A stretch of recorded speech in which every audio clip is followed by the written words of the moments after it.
કે બે ચાર છે બે દુકાનો છે કે જે આપી છે પણ એ ખાલી કરાવવા માટે બી અમે પ્રયત્ન કરી રહ્યા છીએ. ના જાય એનું છે. તમે રાતે મોડા સુધી કામ લેડીઝને નીકળવું અઘરું પડે, એટલે આ વસ્તુને તમે ધ્યાન પર લો અને જેટલી બને એટલી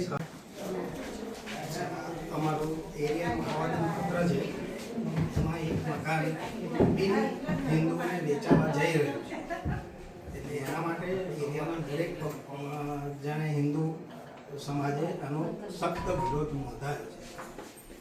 એમાં જે બની શકે તે પ્રશાસન તરફથી અમને હિન્દુ એરિયા માટે સાથ સહકાર મળે એવી અપેક્ષા સહ તમને આ આવેદનપત્ર રજૂ કરીએ છીએ. કારણ કે એ એરિયામાં પછી એક બેસે તો ધીમે ધીમે તમને બી ખબર છે કે ભાઈ શું ચાલે છે, એટલે એક અંદર બેસે તો આખો એરિયા ધીમે ધીમે જતો રહેશે.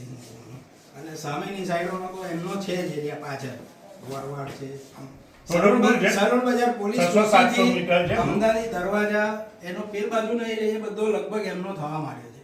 હવે જો એ લોકો આ બાજુ આવશે તો અમારે બી પછી બીજે જવું પડશે, બીજે પ્રસ્થાન કરવું પડશે અમારે સાહેબ. એટલે એ પછી અમારે ઘરે બી છોકરા વહુને અમે ક્યાં રાખીએ એ વસ્તુને. અને પેલું શું છે કે હવે લેડીઝ બી અવર જવર ના, કારણ કે એ લોકોને રાતે મોડા સુધી અવર જવર. શું નામ છે બેન તમારું? મારું નામ રાગિણીબેન સંજય કુમાર પરીખ, નડિયાસર મહિલા મોરચાના પ્રમુખ છું. મારા વિસ્તારમાં એક વાણિયા હિન્દુએ મોમેડનને ઘર વેચાણ આપ્યું છે, એનું અમને વિરોધ છે સખત. કારણ કે આજે એક જણને વેચે, કાલ બીજા વેચે, તો અમારે રહેવા ક્યાં જવું? અને અમારી બેન, મારા છોકરા વહુ એ બધાને અમારે ક્યાં મૂકવાના? અને અમે રાતે બી અત્યારે બી નીકળી નથી શકતા એ લોકોના હિસાબે, એટલે અમારો આ સખત વિરોધ છે. એટલે અમે કલેક્ટર સાહેબને આવેદનપત્ર અમે આપવા આવેલા. આજે તમારો વિસ્તાર છે એ અછાન ધારામાં નથી આવતો?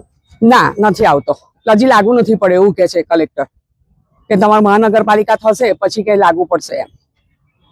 એ માટે તમે કોઈ રજૂઆત કરી? અમે કરીને ઉપર અમે કે અમને આ બધો વિરોધ છે, તમે અમને સાથ સહકાર આપો, તો એમને અમને સારું એવું કહ્યું છે. અમને જો તમારી વાતનું કોઈ નિરાકરણ નહીં આવે તો આગળ શું કરશો? આગળ હવે અમે બીજા કોઈ પગલા ભરીશું, કોર્ટ દ્વારા નોટિસ આપીશું પછી અમે એવું હશે તો. આપનું નામ? કેવુરકુમાર પટેલ, જિલ્લા બજરંગ દળ સંયોજક. ગઈકાલે રાત્રે એક ફોન કોલ ઉપર ચર્ચા થઈ હતી કે સાંત બજાર વિસ્તારમાં એક વિધર્મીને કોઈ મકાન વેચવામાં આવ્યું છે, અને આ એ વિસ્તાર છે કે જ્યાં આગળ સામાન્ય મધ્યમ વર્ગના પરિવારો ત્યાં આગળ પોતાનું રોજગાર ચલાવતા હોય છે, અને મધ્યમ વર્ગના પરિવારો પોતાના દીકરીઓ સાથે પણ તે રહેતા હોય છે. તો આ જે વિધર્મી અહીંયા મકાન લઈને કોઈ શાંતિ દોડવાનો પ્રયાસ ભવિષ્યમાં ના થાય એ અનુસંધાને કલેક્ટર ઓફિસમાં રહેણાંક વાસીઓએ આવેદનપત્ર આપ્યું છે. અને આ જગ્યા જે છે એ અસાન ધારા હેઠળ આવે અને આ જે સોદો થયેલો છે તે કેન્સલ થાય તે અનુસંધાને વિશ્વ હિન્દુ પરિષદ અને બજરંગ દળ રહેણાંક અને જાહેર નાગરિકો સાથે ઊભું છે અને ભવિષ્યમાં પણ ઊભું રહેશે. જય શ્રી રામ. જય શ્રી રામ. આ જે આવેદનપત્ર આપ્યું એનો કોઈ નિકાલ નહીં આવે તો આગળ તમે શું મદદ કરશો? આ જે આવેદનપત્ર આપ્યું છે એનો જો કોઈ નિકાલ ટૂંક સમયમાં નહીં આવે તો વિશ્વ હિન્દુ પરિષદ અને બજરંગ દળ અહીં આગળ ધરણા કરશે અને એક આંદોલન ગાંધીજીના માર્ગે કરશે.